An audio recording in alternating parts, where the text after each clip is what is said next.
In the name of the Father, Son, and the Holy Spirit, amen.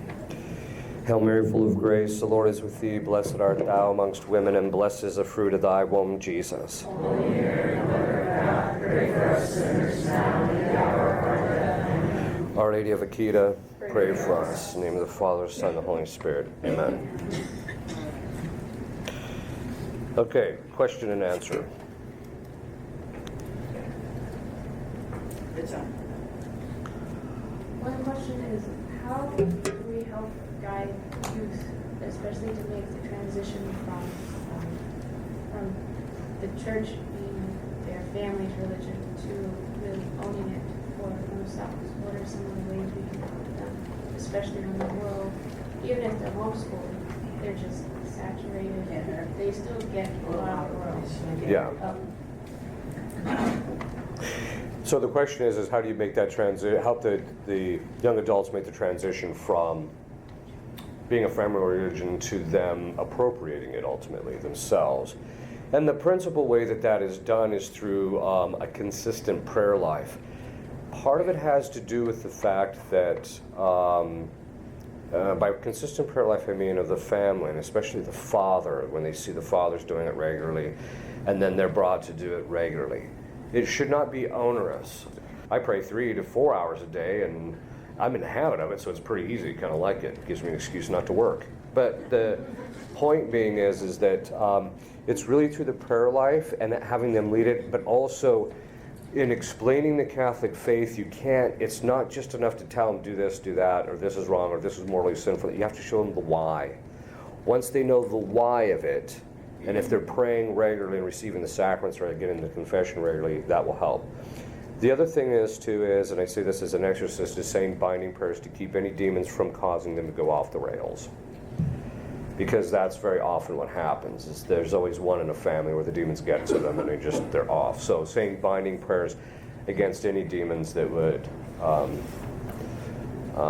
keep them from fully adopting the faith.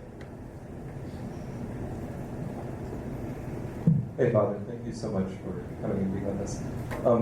It's the 100th centennial anniversary of Our Lady of Fatima's visit, and wondered if you, sorry if this is too sensational, but wondered if you could just sort of speak to what you think might happen in the next 6 months to a year, things that, I don't know, have you reflected on that, and is there anything that, Yeah, actually, I want to start a pool where everybody kind of throws in what they think is going to happen. Of course, I'll be running the pool, so I'll be the guy making all the money. No. If we take, as far as Fatima goes, because of the fact that she asked the Holy Father to consecrate Russia specifically, it's not enough just to do the world. You have to do Russia by name. And that's because of the fact that the problems that we're dealing with are funneled through Russia. That being the case, then what's necessary is for the Pope to consecrate Russia to her Immaculate Heart. If we take the Sacred Heart as the paradigm, then what we know is that there is 100 years from the time in which the consecration is asked, which we saw that Christ said to St. Margaret Mary that the King of France must consecrate France to his Sacred Heart. They didn't do it 100 years to the week. They were lopping off the heads of the royalty. Now what that tells you is what? Is that the one who must consecrate is the one who pays the price if he doesn't do it. That's what that means. At least that's the common opinion of the theologians who take a look at it. So if that's the paradigm, why 100 years? 100 years is a very specific thing. There is a very specific reason why Satan asked God for 100 years, as we know through the vision of Pope Leo XIII. There's a very specific reason for 100 years. And it's because once you reach 100 years, you have passed the threshold of what is called immemorial custom. The average person lives somewhere between 70 and 80, maybe 90 years. After that, so if something is introduced within the beginning of that, you got about 100 years, and then after that, people start forgetting what the tradition is and what the customs were. That's specifically why Satan asked for 100 years. He was going to destroy the faith in the beginning, and within 100 years it would be practically forgotten for all intents and purposes. That was the goal. Okay. That's why you have 100 years to do the consecration, because of the fact that you're reaching that threshold of it's being forgotten, and if something's not done about it, then something's going to happen. Now, the good news is everybody keeps yammering about it, so nobody's forgetting it at all. I was a little alarmed when this Holy Father said, "I'm the bishop in white," referred to in Fatima. I have never accepted the interpretation that John Paul II was that referent, because the Secret is pretty clear that the Bishop of White, which everybody interprets as the Holy Father, the Bishop of White comes out of the rubble in Rome. All of the fathers of the Church have said that in the end times, Rome would be destroyed. And so we know it's going to happen. It's just a matter of time. It's been predicted by numerous saints throughout time. So the question is this it? Is this the time in which it's going to happen? Does this mean it's going to happen in October? I don't know. It kind of looks that way, but you don't know. Ultimately, with prophecies, you can't really tell until you're past them and can look back and verify them as far as what they really mean. I mean, we know it's going to happen in the sense of the third secret. We know that what's in there is going to be, that's going to happen, because Fatima has yet to miss a beat, so we know it's going to happen. It's just a matter of when. So... there we go, yeah. Thank you, Father. Just a two-part question, if you don't mind. You can speak briefly on your opinion of the Benedict option that it seems to be prevalent in the Catholic news world today.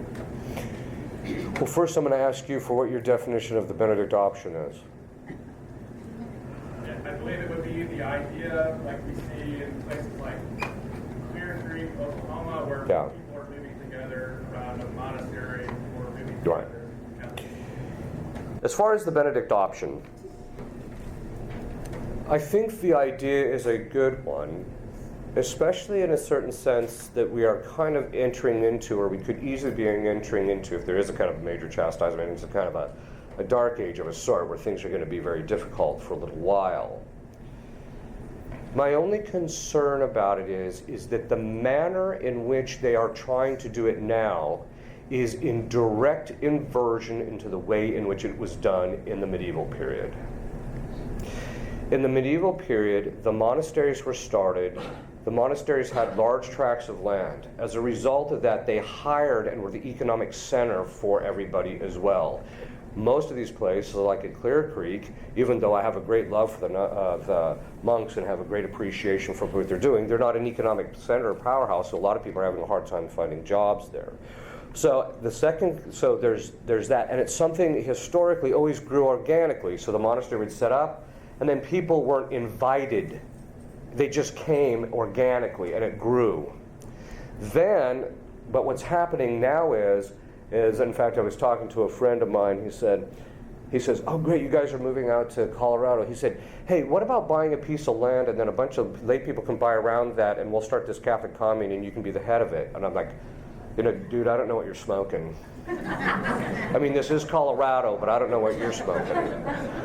The fact of the matter is that not one single instance of a Catholic commune started in this country in the last 30 years has ever survived more than 5 to 7 years. Lay people can't get along with each other. That's why it has to be organic. It has to grow up organic. So I'm all in favor of the idea. I think it's a good idea. I just think it has to grow organically, and it can't be forced. That's my only observation. I actually like the idea. I think it's a good idea. But places like Clear Creek, the only people that can survive are people who manage to find a job or retired people. So that's at least my impression. So, and it has, like I said, it has to be something that grows up organically. The other thing is, and this is something which I don't think a lot of lay people know, centering around a monastery is fine if you want to go to Mass or maybe go to confession once in a while, but canonically and otherwise, they're not supposed to be baptizing, doing marriages or confirmations of people. So they're not going to be able to fulfill the sacramental needs of your family, which is a problem, unless the bishop gives them specific permission. So, and again, I'm not trying to say no to the idea. I just want to make sure it's done right. So, okay. Father, do you have an opinion on why the Holy Father has chosen not to answer the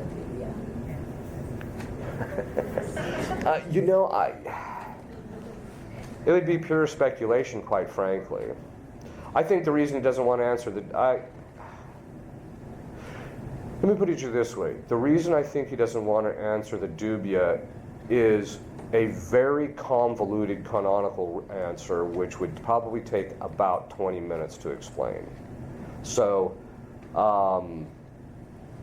if you want to ask that privately, I'd be happy to go over the canonical thing with you.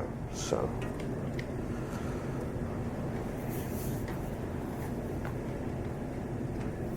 You spoke of a pope being possibly improperly elected. Yes. Is this going to be something that's going to be blatantly obvious, or what do we? It'll be known. Yeah, it'll be known.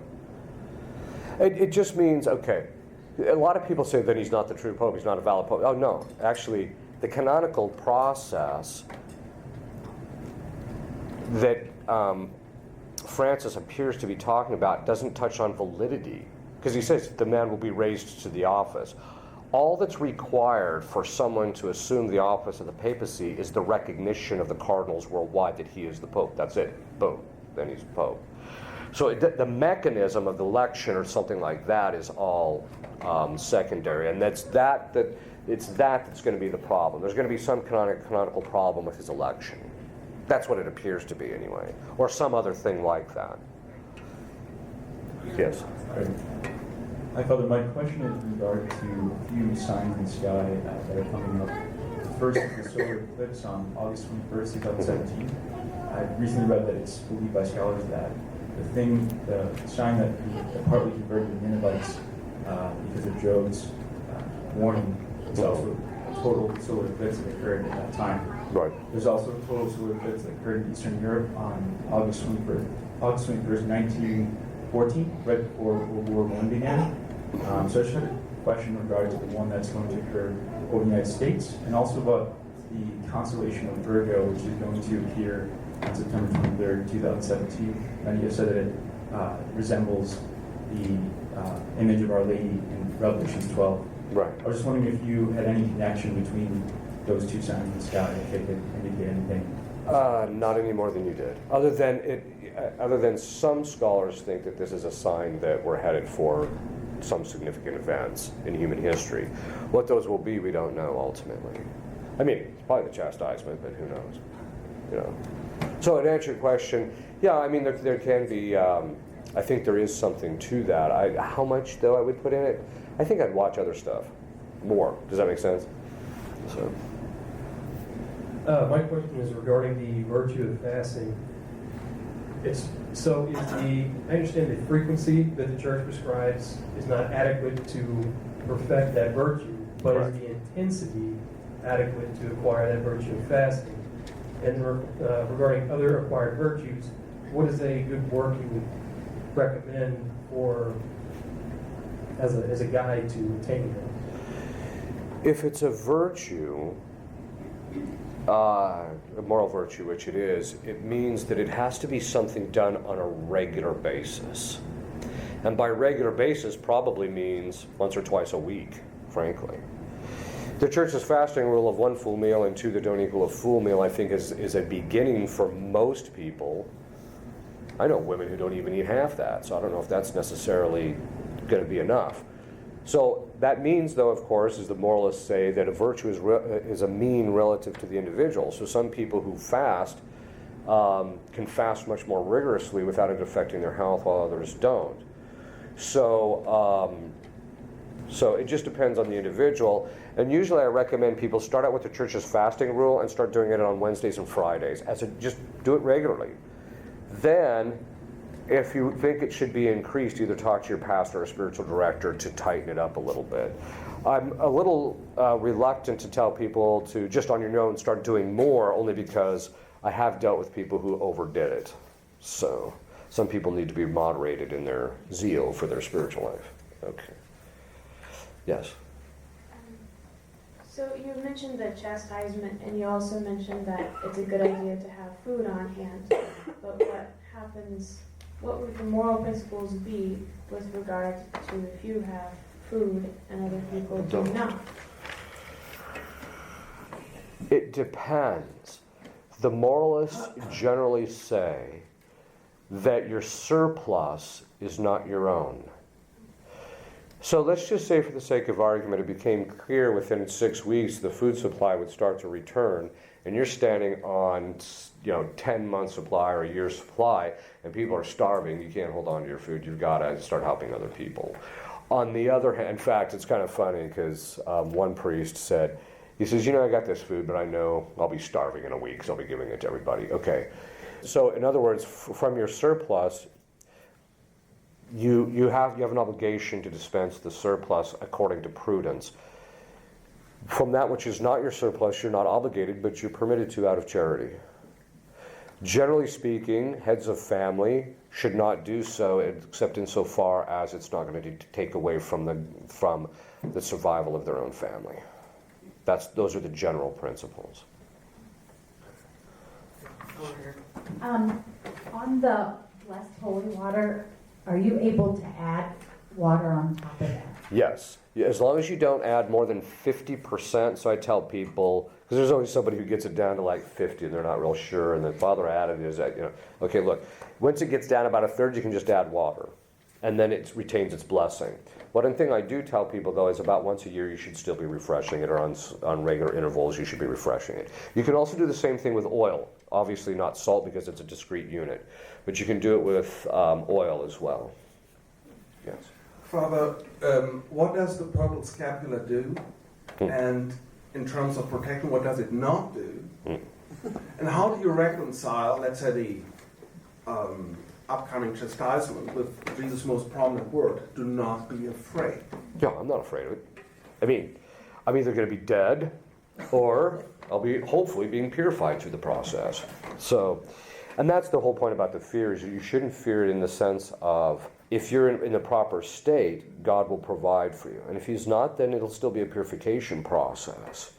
I don't know if you saw, NASA did research and found out the particular chemical in your body that reconstructs your gene sequencing. And so what they've done is they've found that when they gave this to mice who were old, they renewed their DNA, and so they had the same DNA as young thing. It's literally, they'll be able to give it to you when you're 80 years old, and before it's over with, you're not going to lose your wrinkles, but you'll basically have the body of someone in their 20s, okay? The reason I'm saying this is, who wants to live that long? And I think that's something that I think people have to, if they have a detachment from this life, and their attachment is God alone, and their attachment isn't to themselves, then they're not going to be afraid. The purple scapular was given by our Lord to Mary Julie Jeheni. Now, these visions don't have approbation, but all the theologians that I have talked to who have reviewed it, to a man, they all say these look authentic, right? So, and the many things that she predicted came true. I'm not sure why the church hasn't really pursued it too much, but she asked, when she asked about the chastisement, Christ said it's going to come in 3 waves. The first wave is that man will become so sinful that God will intervene. This was in the 30s, I think, or 40s that she got these revelations. And then he said, after that, the heads of world government will become indignant that God got involved, and they will unleash 2 of their own, which would seem to fit Akita, because Akita said if man isn't careful, the chastisement will come from his own hands. He said that by the time you get to the 3rd wave of the chastisement, it will be so bad that the bodies will be stacked in the streets, and there will be diseases that are completely unrecognizable. It's going to be something biological, at least if her revelations are true. So she asked Christ for a scapular to protect, so that those who had it would be protected from the effects of the chastisement. And so he gave her the purple scapular, according to the revelations. And so I tell people, it really should be a matter of devotion that you're holding to it. But what you can't say, what it's not, is an absolute guarantee that if you have that thing in your house, you're going to float through the chastisement unscathed. And it doesn't mean that you don't have to worry about your sinfulness or anything like that. So that's the general thing that's kind of behind it. Ironically, I kind of get in trouble now and then because it's the only set of visions that I've ever read that I promote that have not received ecclesiastical approbation. So if somebody says, well, I'm not going to buy this, I'm not going to do anything until the church says yea or nay, it's perfectly fine with me. It's just that my basic theory is, well, even if it's not true, having this thing there as a sign or a indication to God, as an act of devotion to God that you want his protection to chastisement doesn't seem bad to me. But anyway, yes. Thank you, Father, for being here. It's a pleasure to hear you. I saw you blessing the candles earlier, and it kind of recalls, I think it's a prophecy of sorts that talked about a period of 3 days of darkness, that only blessed candles would be the light that would be seen, and that they would not be extinguished. I think I heard something related to this, that there might be sounds and stuff. It almost sounds like a new type of Passover where there's... It's the night of the living dead, except it's dark. And that, there'd be, you might be even hearing familiar voices. It might sound like family members asking for you to open the doors and such. But I don't know all the details around it, and I just wanted to know if you could help patch the holes in my memory. Yeah, the difficulty with the 3 days of darkness is that it's patched.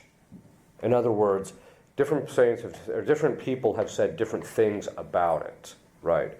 Some of it is that it actually started. Some of it comes from Garabin Dahl, which the church has not approved. On the other hand, they have said no to it either. And then others have actually signed off on it. When I first heard it, I'm like, I'm not so sure. But then as time goes on, as I get older, maybe it's because I'm getting gray hair and I can't think clearly, but it seems to me that people have become so immanentized, and by that I mean that their standard of right and wrong and judgment of truth and goodness and beauty is so interior and subjectivized that I don't think any external horrific thing would ever correct them at this stage. I think we are that disordered. Even if we went through a horrific war, I don't think it's going to straighten people out. They just aren't getting it. So then I thought to myself, well, that would make sense as to why there would be a 3 days of darkness in which there would be an enlightening of conscience of each individual man by God directly. I can see how God may end up having to do something like that. Will this all happen? I don't know. We'll see. We'll find out. It may actually correspond with what Mary Julie Johanna said. God will intervene. Maybe that's his form of intervention. Because after that, what's going to happen is the good and the evil are going to divide and separate in a much more radical way than they are now. So, anyway, it really, to answer your question, that's almost like a whole conference on its own. So, yeah. Thank you, Father. I was hoping you would comment on the Auxilium Christianorum prayers. What would you like? What kind of comments would you like? Could you tell us something about it for anyone who hasn't heard about it? Yeah, what it is it's a group of people. It's a group which was started by two exorcists because they were a bit horrified with the way that certain things were happening in relationship to exorcists going to certain charismatic people, not all of them, and getting them involved in praying for other people in the manner in which it was being done. So they started this in order to provide two things. One, for people to provide for the priests who are members of the Auxilium Christianorum to free the people that they're praying for. The second is to provide protection for all of its members. Right now we're actually in the process of having the entire website translated into about 7 different languages. It'll probably take about 6 months to get that fully up and running. So, but in the meantime, we have all different languages. The Latin was just put up there, but after I put it up there and I started using it, I'm like, there's errors in the Latin, and there's different phraseology I would use, etc. So that'll be updated here, probably within the week. But anyway, the point is it's a group, and to our knowledge, there's somewhere between 80 and 100,000 people saying these prayers worldwide. at this point. So it's a very powerful thing to plug into. We recommend it to anybody who's dealing with any kind of spiritual warfare. One of the most marked we get reports all the time. The deacon who actually runs the website gets constant reports from people who have broken, lifelong bad mortal sin habits, and but just by saying the prayers, and people who have, overcome major family issues as a result of the prayers. The most dramatic one I saw is a family who had a daughter who was possessed. I said, here, why don't you try these prayers and see if they work. The family started saying the prayers, and the daughter screamed uncontrollably for 3 straight days. I'm like, hey, this is working pretty good. Okay. It's Auxilium Christianorum, which is AUXILIUM, and then Christian, Orum, ORUM.org. Just means Mary, help of Christians. So. Father, I've recommended that to a couple people who've called, and then some of them have said, it says on there, don't do it unless your spiritual director allows you to. The reason that was, the reason, or your pastor, in other words, you should talk to a priest. Normally, part of the reason that was put on there was to avoid, the person that who's completely not spiritually prepared. Okay. So that's the real reason for it. Yeah, it's more of a recommendation. It's not a requirement. It's a recommendation. So, yes. Yeah, I have a question about. I hear that some people are on the fence about Vatican II and the changing of the order of the Mass. Are those two linked, or was it just coincidental at that period of time that all these changes happened in the church? One time I was talking to this one bishop, and he came up to me after they had just come out with the new translation for the new Rite of Mass. And he said, this is the 3rd missal they've put out in 20-some years. I said, I understand. We don't like change. Okay. Are they connected? Yeah, they're connected, but only because of the fact that historically, probably the best thing I would recommend if people really want to get a good sense of what actually happened at Vatican II was Amerio's book on Iota Unum, that one, or the other one is Vatican II, The Untold Story, which Cardinal Burke recommends. The one that kind of set off the real whole discussion was The Rhine Flows into the Tiber. So those are books that people can take a look at. The difficulty, there's a whole series of things that I think the real problem with the Vatican II in relationship to any discussion I've ever heard of it is there's people who will tenaciously hold on to everything and absolutely insist that it's infallible when Paul VI said nothing was done extraordinarily, which is technical theological language for saying that he who is the primary promulgator, and if he doesn't do it, it doesn't happen, he had no intention of using infallibility of the Second Vatican Council. There's a couple of things in the Second Vatican Council that are directly contrary to papal teaching in the past, such as Libertas Praestantissimum and things like that, such as freedom of religion. That was actually condemned, and the actual reasons that appear for why it's acceptable in Vatican II were actually already dealt with by the prior Holy Father. So those are things that the Church is going to have to work out at some stage. Its connection to the liturgy, I think, is less direct in the sense that liturgical stuff, the modernists, when they were being purged out of the seminaries and universities after Pius X in 1907 put out Pascendi, and then in 1910 put out the Oath Against Modernism, they basically went underground and went into areas like the liturgy where you could make observations about how things could be changed and not be called a heretic. So that's why by the time you get to the 40s and 50s, you've got books being written on the liturgy, such as Jungmann's The Mass of the Roman Rite, which in my estimation is one of the worst pieces of scholarship ever written on the liturgy. Most people say, yeah, but it's really detailed. Yeah, but his analysis of the authors, his reasonings behind stuff is completely, I think, questionable. That all being said, because I think he was modernist, basically. The point being is this all happened. People ask, do you think that we've got the full third secret? Well, the answer is, obviously someone has completely got it wrong. Because either what we got, which I think is authentic, but I don't think it's the whole banana. Because if it is the whole banana, then why are all these cardinals and all these people who did read it and made comments about it, nothing they said in the comments line up with this thing at all? So somewhere, something's wrong. And so I think that's something which, and just by keep repeating the mantra, we already released it, isn't going to solve the problem. The magisterium is going to have to address these things at some point. Or it'll just come out, I mean, one of the two. And some of you have actually heard me say, which, quite frankly, because I had heard what the third secret was, I was really interested more in the Tre Fontane revelations in Rome, the Our Lady of Revelation to Bruno in Italy, which, by the way, a close friend of his who lived with him who was a friend of his for over 20 years, has put out a book on some of the things that Bruno said is contained in there, and I'm about a third of the way through the book.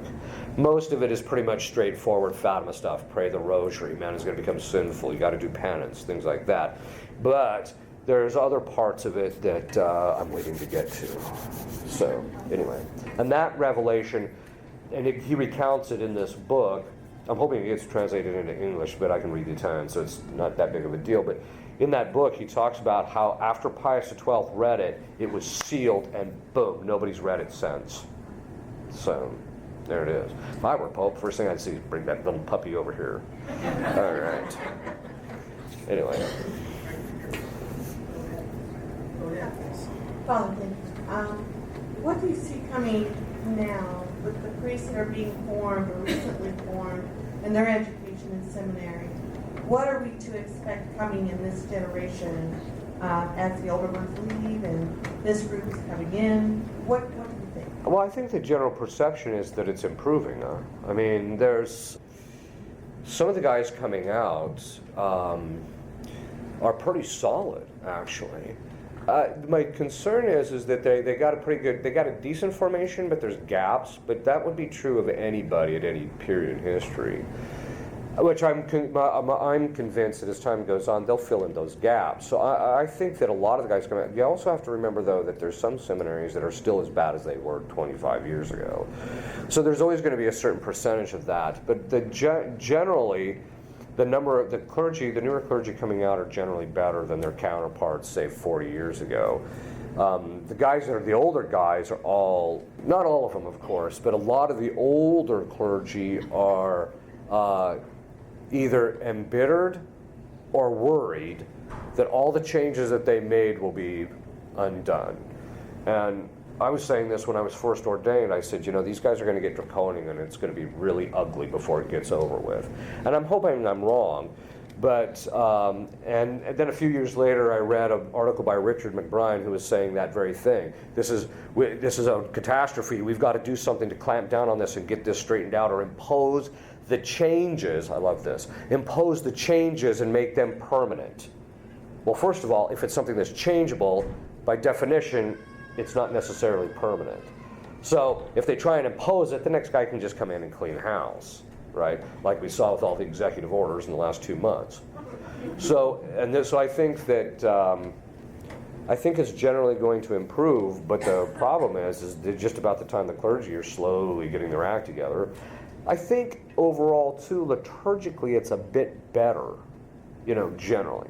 So I think that it's getting better, but that doesn't mean that we are out of the woods. I think it's kind of ironic, just about the time we're starting to get our act together, the world is, swallowing us up whole, so to speak. Okay. Yes? You brought up the name Hannity earlier, so the door for question.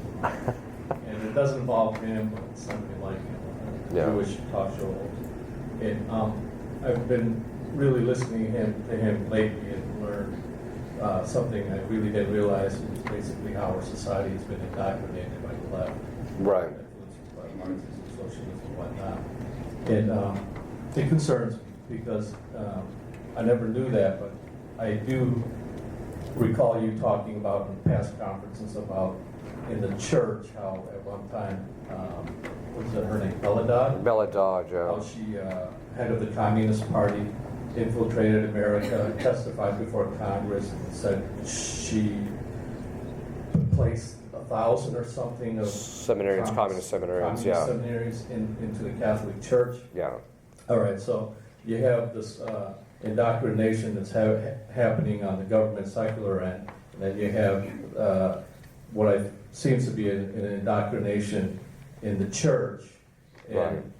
I'm wondering, all these priests, obviously there's an effect of what happened there, and we're seeing it today. Right. So if there's an indoctrination, which I think you just agreed with, what are we to do with that? Because the news about learning about the indoctrination about the leftist ideas and whatnot and how prevalent in that society is. I'm in a group here of about 100 and so people, and why isn't, this stuff is something that should be, I don't know, I'm trying to wrap my head around why more people aren't hearing these things. Well, there's two reasons. One is because the fox is in charge of the hen house. So the priests and the bishops who are part of this whole problem, or who are the children of the problem, aren't going to do anything to clean it up because they happen to agree with it.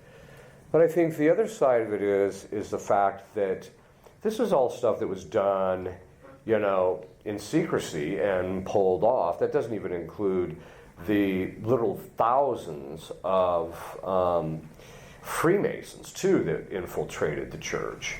In fact, the Freemasons said our real hope is that eventually we would end up with a pope who basically agreed with us on everything but wasn't one of us. So the point being is that I don't think a lot of people have sufficient critical skills to stand back and take a look at it and say there's something wrong. The second thing is that it's a grace to see the problem, that there's something wrong, right? Because some people think that the situation in the church is just absolutely hunky-dory. For a while there, I was kind of delighted about that. One of the positive effects of the pedophilia scandal is this whole business is saying that, this is the new springtime and things have never been in the church. That just got murdered through that process. But now, recently, some of them are trying to bring it up again. Of course, everybody doesn't buy it because we all know the church is not in its springtime. So the point being is that I think that a lot of people I just don't think a lot of people have the grace or the intellectual wherewithal to even see the nature of the problem. You see this really a lot among the youth, right? One of the things that came out during the election is that the youth have been thoroughly indoctrinated in communism/socialism in the schools because they see no problem with it. They just loved Bernie Sanders to death. So I think that's what it is. It's intellectual formation, and as a result of that, they don't have the intellectual wherewithal nor the grace to see it. Which is why I tell people, look, when you're able to see the problem, don't go around beating people over the head because you're abusing a grace, right? You have to pray for people. I'm sorry, one more if I may. Sure. All right, regarding the Mass, and your article in the Latin Mass magazine regarding the Latin Mass having more merit. Yeah. One thing I'm still kind of fuzzy about is how that applies to a situation where if you're at a church that says the Latin Mass and everybody basically is on board with that tradition, right? How does that compare with another? If you're at another Mass, and even if it's if it's a Latin Mass, and half of that are like Novus Ordo parishioners and half are consistent. I'm trying to. Can you help clarify how the merits in you being at one church versus another church, and the people involved there, how that affects that whole thing? Okay. Well, here's the thing. I lay the principles out, but as to the concrete application of it in those kinds of situations, in the end, only God would know. Quite frankly, I find that most Novus Ordo Catholics are less arrogant than traditionalists, even though I'm a traditional priest. And so I probably I mean, I'd be one of these guys that I'd kind of be like Warren Buffett making money off of the bad economy. I'm the type of guy that would probably bet against the traditionalists as the traditionalists meriting more, even though the mass does, because I think that the traditionalists are stiff-necked, arrogant people as a general rule, because most of them are slipping into Gnosticism. I've got secret knowledge that nobody else knows. I'm better than everybody else because I go to the traditional Latin Mass. It's just pride, right? That's where my concern is. But anyway, that all being said, in that article I just lay out the principles. As to the application, in the end, the only way we'll know is when we get to heaven. Yes? I have a question here that's reading your strike zone. Where we came from in Florida, there was a parish priest nearby, a Catholic church, and he said that he was an exorcism priest. And part of his ministry there was to, I guess, try to exorcise demons from people, and he had lay people part of the ministry. They were there and present and laying hands on and doing any of the things. And my wife and I just wondered if our Catholic radar was going off and saying, this doesn't maybe sound quite right. Should lay people be involved in this kind of stuff as if it's any other ministry like feeding the poor and others? Is lay people involved in exorcisms as part of a ministry of parish a legit thing? The answer is yes, but it's the manner in which they're involved. Church's general requirements are that if you're doing exorcism over a woman, you are to have another woman present for propriety reasons. When we do exorcisms, according to our protocol, the person who is possessed has to bring someone with them to represent their interests, but also to babysit. Because a lot of times after people come out of a session, they can't function, and I don't have time to babysit, frankly. And I'm not trying to be denigrating of the person and their problem. It's just that if I'm going to optimize my help for other people, I can't be sitting there, waiting while the person's in this daze, right? Once the session's finished. So you have the person that represents them. Then the diocese has to have someone else represent them. And so if it's a woman, it has to be a woman present, and you always usually want another man present anyway, in case it starts getting to the point where you need physical help to get this thing under control. So at a minimum, then the exorcist, and then the possessed person. So at a minimum, you're going to have 4 to 7 people present at every solemn exorcism, and most of those are going to be lay people. What the problem is that you don't want the lay people laying hands on because they don't have the authority to do it, and you have to be extraordinarily careful. So during the sessions that I have, I normally don't have our assistants hold anything on the body of the possessed. If her husband is present and it's a woman who's possessed, and it's in an area where modesty can still be observed, but the priest wouldn't want to be holding anything there, then I'll hand him and say, here, hold this on her back or on her stomach or what have you. But the point being is that the lay people are actually an indispensable part of it, because there was a discussion in our society, and we basically concluded, given the way priests are sued or accused, and they are always presumed guilty even after proven innocent, the fact of the matter is they said, well, if you have more than one priest, you're safe. No, you're not. It's even more dangerous, because they're just going to claim gang rape. So the point being is that you could have 500 priests there and you're not going to be safe. You're just not going to be. So that's why you actually have to have lay people actually present, and most dioceses require it in their protocol, and we require it. It's just how they have to be present and how they have to be there. I always tell people the ideal people that you want on your team are people who are over 55, have no children at home, and who are extraordinarily good Catholics by leading the sacraments and praying regularly, especially meditation. That's the ideal person to come and help. So you actually have to have them help. So anyway, they should be. The real question is how they do it, because I know a lot of priests who do the same thing. Another thing that really concerns me has to do with the influx of a Protestant mindset about how certain gifts of the Holy Spirit work. Now here I'm not talking about the charismatic gifts. I'm actually talking about, for example, the gift of knowledge. There is a fundamental misunderstanding about how that thing functions sometimes. And it's also the same thing with this influx of how basically the lay people can impose and lay hands and do all this stuff, and etc. And there's a failure to understand the structure and nature of authority, but there's also a failure to understand grace.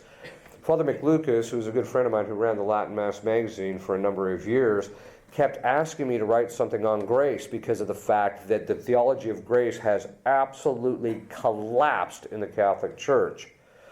So, for example, you get these people who, the gifts of the Holy Spirit that are the charismatic graces according to the Council of Trent. This is not me. This is a formal definition of the Church. Says that they are gratuitous. And as a result of that, they cannot be merited. You can't pray for them and you can't get them that way. The second thing is there is this general misunderstanding about how grace functions even within the context of exorcism. The primary person that's going to receive the grace to know what to do is the exorcist, 80 to 90% of the time. And what I see too often is exorcists getting these people who say, I've got the gift of discernment of spirits. My tendency is want to take out a coin. I'll bet you what. You do your discernment, and I'm going to flip this coin, and we'll see who's more accurate. And I guarantee you the flipping of the coin is going to be more accurate. Because people keep going, well, I feel, I just tune out, right? Because demons can affect our emotions, demons can affect those things. So there's all sorts of stuff that's made their way in. And one of the phrases that you're starting to hear is more and more and more, you'll hear your exorcists turn to their assistants. Do any of you have a word of knowledge? Excuse me, that's a complete Protestant term. First of all, it's not one of those things that's at your discretion and you can just say, God, give me this, and then all of a sudden you get this enlightenment. The gifts of the Holy Spirit are purely activated on God's will. They're not something that you can dispose yourself to and then all of a sudden He'll just do it through you. They don't work that way. They never have, and the Catholic tradition is absolutely clear on it. The point being is that there's this, does God give the assistants graces to see things? No question. There's all sorts of times they'll hear things or see things that I don't hear or see. But it's very rare, and it's not that uncommon. The priest needs to learn how to rely also on ordinary grace. The other thing is, too, is I can tell you this as an exorcist, you get these cases, they grind out. They take years sometimes to break. And the tendency of the priest is, because of compassion, I want to help this person. Sometimes it's just pride, like, I just don't want to look like I'm useless here. Because quite frankly, you are useless here. I tell people, I'm just the guy standing by while Christ does His thing. Right? But the point being is that the priests want to hurry things along. I'm sorry, but the process is entirely at God's discretion about when, what happens, and why. And anytime you try and push it or anything, you pray and you pray and you pray and it doesn't seem like anything happens. The next time you might just do one little thing and all of a sudden, boom, the whole situation dynamic changes. Because it's all at God's discretion. Okay.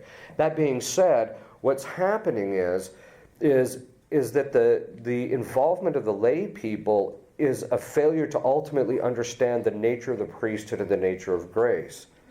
That the principal instrument of the liberation that Christ chooses is the priest, through whom the prayers are done. The person has to do their part, in fact, the vast majority of it, but they're not going to usually do it until there's a particular priest that Christ chooses in order to liberate. And the graces are going to go primarily through him, and these are going to be ordinary graces. Ordinary. I can't tell you how many people say, oh, you're an exorcist. What gift do you have? 0. I got nothing. 0.0. I tell people I'm a grinder. I've walked into fully infested houses and not felt a thing, right? Oh, seems fine to me. The point being is, until after I started praying, right? Okay. The point being is what? First of all, people think that the gifts of the Holy Spirit are just so plenitudinous. By that I mean the charismatics are so plenitudinous that they're just all over the place and you just got to find out what yours is. That is not at all how that works. The second part of it is people aren't relying on the basic grace. So priests will say, well, we thought this happened and nothing happened. I said, okay, go back and do the ritual. Keep grinding it out. Well, what do you think I should do? Grind it out. Well, do you think I should try this? Grind it out. That's what I have to keep telling them. Because why? At a certain point, Christ will give you the grace, and then you'll see what you need to do. And most of the time that comes through the priest. This is one of the reasons why I tell when I do exorcisms, I have lay people who are very highly trained, probably some of the best in the country. And I'm not saying that because I didn't even train them, someone else did. And I tell them, if you see something or hear something, like the person's levitating or something like that, then you tell me. But if it's something else, I don't want to hear it during the session. You bring it to me after the session. Oh, and by the way, I don't want you talking directly to the possessed person. And there's two reasons for this. One, I cannot tell you how many times the lay people have been talking to somebody who's possessed. They say something that is perfectly sound advice to someone who's normal, and all of a sudden it sends that person into a tailspin, and then you spend 3 days trying to dig them out of the hole. Because people don't understand, they're not in the mind of the exorcist who's actually dealing with this, and so they don't see the dynamic that could end up happening to the person if you say just some basic things. Okay. The second component is that demons absolutely love disorder. They love it. They'll do anything to get any set of disorder. Why do you think they're always trying to get the wife to take head of the household? Because once the disorder's in, then they can manipulate it. And that's exactly what happens. Too many exorcists today are getting into these situations, they want to hurry things along, and then somebody steps forth, usually some woman, got this gift, and then he's listening to her through this whole process, and before it's all done, the lay people are telling the priest what to do. That's completely disordered.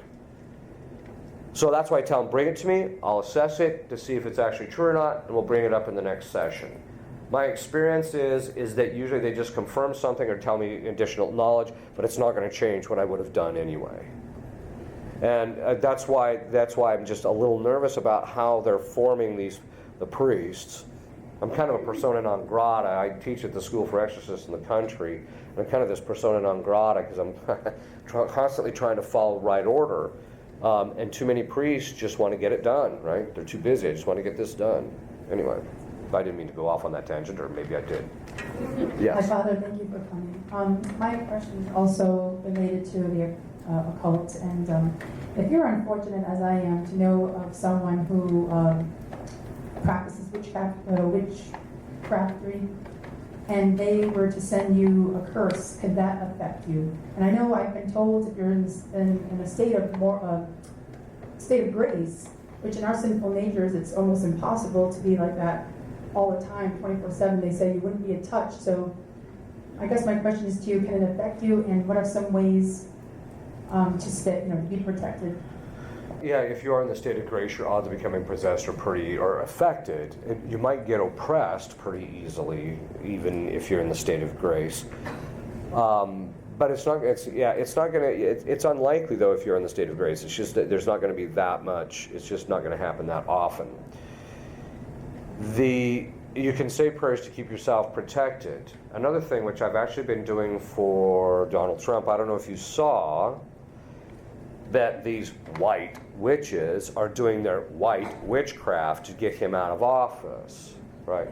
So what I've been doing is I've been asking our Lord on a regular basis, about once or twice a week, if there's any curse sent against him or anybody he's working with him, I ask you, Lord and Our Lady, to send it back from whence it came. There is a real reason why you do this. It was something that I only discovered from another exorcist after I was an exorcist for about 3 years. With curses, you always ask Christ if His holy will, send it back from whence you came. The first time I did that with a person who was possessed, the demon just about flew out of his skin. No, don't send me back, don't send me back. They don't want to go back, right? Because why? The demon that was in that person who sent him over is going to brutalize him when he goes back, so he doesn't want to go back. So that's what I've been doing. And so you can actually ask our Lord, look, if anybody tries to curse me, I ask you to send it back from whence it came, if it's your holy will. In the end, ultimately, whether you become subject to a curse is ultimately up to God. But He's more likely to allow it to happen if you have an open door, and so you have to be careful not to ever be in the state of mortal sin if you are to quickly get back into grace. And if you're around somebody like that regularly, if you can get away from them, try to get away from them or try and keep that distance. But then at the same time, you have to start saying to pray to St. Michael, Our Lady, your guardian angels, the saints, your patron saints for protection. Because in the end, we have absolutely no ability to protect ourselves. It's entirely at the will of God. One time this one demon stopped during one of the exorcism. It was the noonday devil, actually, mentioned in Psalm 90. He stops and he looks at me and he just says, if you weren't being protected, I'd snap your neck.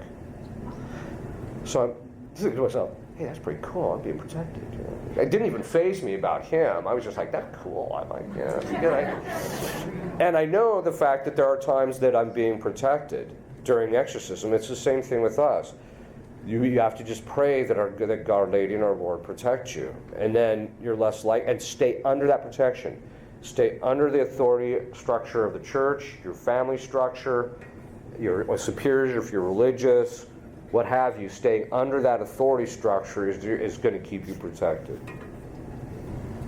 With regards to authority, the first bishop in Mostar had said that there was nothing spiritual happening in Medjugorje. Yes. The second bishop echoed that. Yes.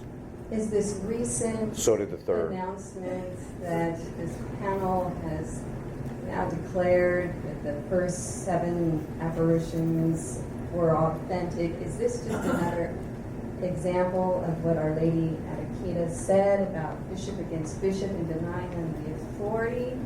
Well, my understanding is, and I'm open to correction, I'd have to go back and read it, is the commission thinking that it's authentic doesn't make it so. It has to be signed off on the side of the Holy Father. The second thing is that the first committee that was assembled under John Paul II, to a man, except for the Franciscans who were involved with the apparitions, all thought the thing was not authentic in any of it. So the point being is until the Holy Father, at this stage, it's pretty clear that, well, first of all, let me say this. Canonically, the judgment of the bishops stands firm until the Holy Father derogates it or abrogates the judgment. So at this stage, we just have to wait to see if the Holy Father ends up saying anything, whether it is or isn't authentic. So, in other words, the point being is just because the committee says that doesn't make it so. What makes it so is when the actual authority to adjudicate the thing says, okay, I accept the findings of the committee. So that's what we're waiting for. Can we go back to possession again? And are you worried about something?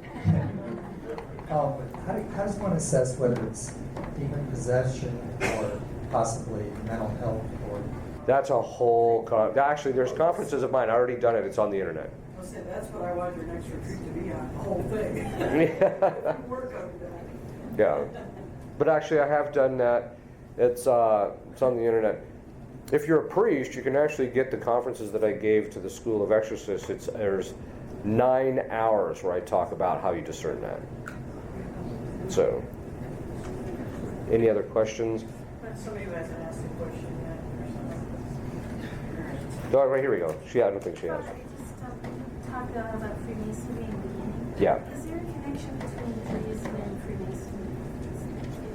A lot of Jews are Freemasons, and a lot of Freemasons are Jews, but their goals, I wouldn't say that there's so much that there is some type of causal connection as there is a cooperative connection. They have the same goals. Could you say percentage-wise when you say a lot? Could you ballpark? Well, I would probably say that a vast majority of Freemasons are actually Protestants, more so than Jews. Yeah. Although, yeah. So at least that's the impression I've gotten in reading the who's who of the Freemasons kind of a thing. Okay, yes. Hi, Father. Am I playing with fire by putting exercise salt outside the abortion clinics? And also, I live in the Halloween capital of the world with lots of covens and a huge Masonic lodge. Can I do anything, or should I stay away? Well, a spiritual battle is like any other kind of battle. Just don't bite off more than you can chew. There's one woman one time, I liberated this one woman once. And she was an easy case. She only took 3 very short sessions, and she was liberated. And then she kind of became this warrior, right? And so about once every 6 months, I get this phone call, Father Ripperger, I bit off more than I can chew. Well, what did you do? Well,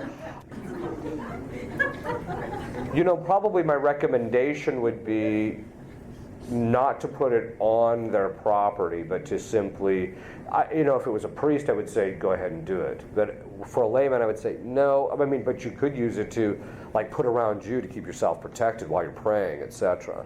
In the Diocese of Tulsa, they actually bought the property across the street from the abortion clinic, and they can have mass and everything there. So, but I would probably say no. Now, one of the things that has kind of surfaced, I haven't had a chance to verify it. I did get the faculties for it. I got to ask it for it in Denver, or at least I would like to ask for it in Denver. Is there were two priests who started going to do the minor exorcism, chapter 3, out of the ritual of Title 12, and they would do this minor exorcism with the faculties of the bishop over the abortion clinic for 40 straight days. Every single place they did it, the abortion clinic closed within those 40 days. So that tells you something. There's something diabolic about it. But that's what I was told. I haven't been able to verify any of that. But I think it's one of those things that I would just say, use that stuff to keep yourself protected and just continue to pray against what's actually going on there. Yes. Yes. If we think or do evil things and we bring evil spirit, evil demons home with us, when we do pure and holy things, how many good angels and things do we bring home with us? We don't know because we don't really have access to it. The real difficulty with demons is because they cause disorder, it's easier for us to see, right? Okay, there's something a little off here. Whereas whereas angels actually try and act in such a way to give things a normal, natural order and structure, and so when things are running well, we fail to realize that that's actually a sign of angelic protection and intervention a lot of times. And so, to answer your question, we don't know. It's one of those things that the only way we would know is in the next life, probably. Yes. Father, in light of what's been discussed here about the consecration of Russia to the Immaculate Heart, what do you make of, apparently, that Vladimir Putin seems to be bringing Russia closer to Christianity? I figure if anybody's demonized by the mass media that much, there's got to be something good about them. Yeah, that's my take on it generally. I have real mixed reactions with this guy. There's two things that make me nervous. One is he's ex-KGB. The second is that he is renewing the Russian war machine. Now, that doesn't necessarily mean he's bad, but that makes me nervous. On the other hand, the fact that he has reinforced the anti-gay laws, the fact that he's, supposedly, the rumor is that he actually asked for the Russia to be consecrated. That's one of the rumors, although it's not verified. There's a lot of things that he's been doing to kind of renew the cultural and the religious side of the society. But I've been also reading other things where he's also been involved in other stuff. So, I don't know. I can't conclude on anything in relationship to the guy. So my hope is that he's on the side of the angels. So wouldn't that be the higher irony that the guy that's in charge of Russia is the one that's? I mean, I think that is ironic, right? Here we're Our Lady didn't say consecrate the United States, even though we're probably more communist than Russia at this stage. Who's got the? Me. Oh. Somebody up here, I guess. Two more questions, and then we should stop because I should hear confessions for just a little bit. Yes. Sorry. We seem to have blockades. We can't get anything done. It's hold us down. How do we find out what spirits are causing that, or how do we get rid of them? Well, the best, what do you do if things are getting bogged down and you're trying to figure out which spirits are the ones that are blocking your advance, basically? And it's very simple. You ask Our Lady of Sorrows, reveal to me what's the nature of this guy. I use it all the time in possession cases. If it starts to grind a little bit, I'll just take some time and ask Our Lady, show me where I'm supposed to go from here. Show me the nature of this. And inevitably, in a very short period of time, usually within the week, something will break or we'll see something that we hadn't seen before. Or somebody outside will come in and reveal some piece of the puzzle that unlocks everything.